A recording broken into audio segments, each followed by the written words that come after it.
বুড়িমা বলছে ওপারে যে থাকার কারণ ওরা হচ্ছে ওই সত্যতা।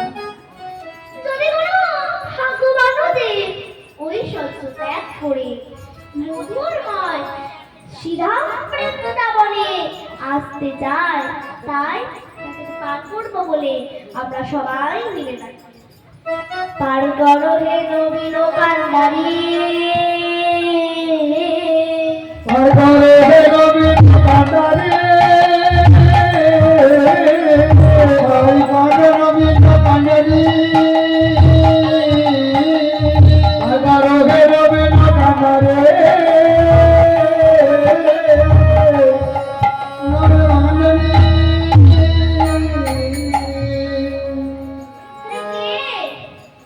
নাবিকের শোভা দর্শন করে সখীরা বলছে বড়াইও